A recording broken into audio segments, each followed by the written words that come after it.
Welcome to the deep dive. Today we're doing a real head-to-head showdown between two giants in the creative space, Freepik and Openart. Right.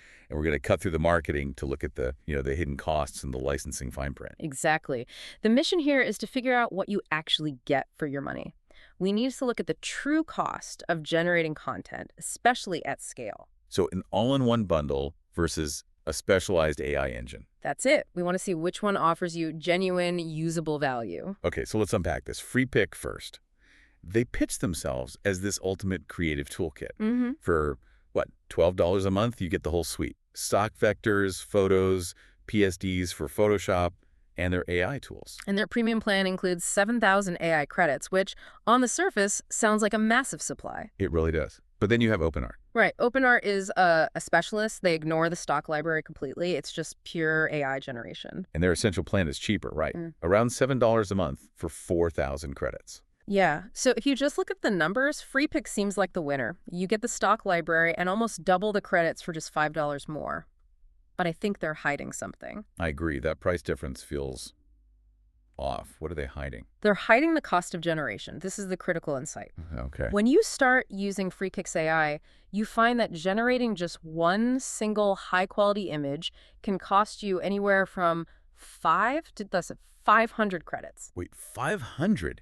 You're telling me I could blow my whole month's budget on maybe 20 high-quality images? You absolutely could. And if you try to make an 8-second video clip, that's another 25 to 50 credits gone instantly. That 7,000 credit budget just evaporates. That's insane. So how does that compare to Openart? Well, with Openart, a standard image generation typically uses around 1 credit per image. Just one. Precisely. So if we do the math, for your $7, you could potentially create up to 4,000 images in a month. So one complex design on Freepik could cost you the same as 500 simple designs on Openart. Exactly. If you're generating assets in bulk for, marketing or blogs, Openart is basically a factory. That is a staggering difference.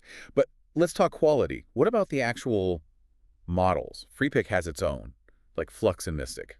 They do, and to be fair, the quality is genuinely impressive, but you're locked into their system. Right. Openart, on the other hand, gives you access to, the entire landscape. We're talking over 100 AI models. Including Freepik's own models. Including Flux, yeah, but also giants like Daily 3 and all the different Stable Diffusion versions. That variety is just invaluable for creators who need very specific styles. But doesn't having access to over 100 models create a whole new landscape of legal risk? It raises a really important question, especially when you look at Freepik's licensing. Their terms of service create these legal gray areas. How so? They make this distinction between using AI content as a main element versus a secondary element. Okay, what does that mean for me, the designer?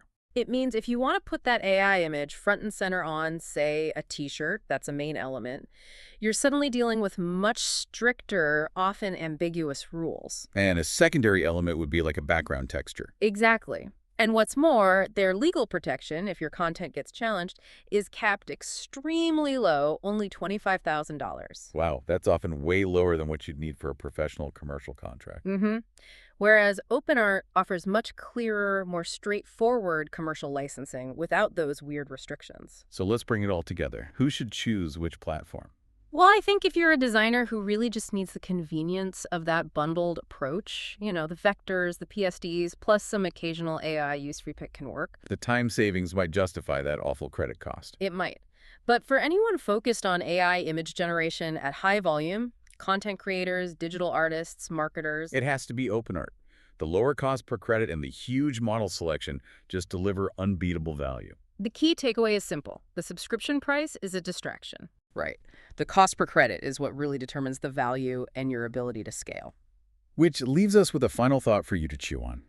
Given this huge difference in efficiency, should we be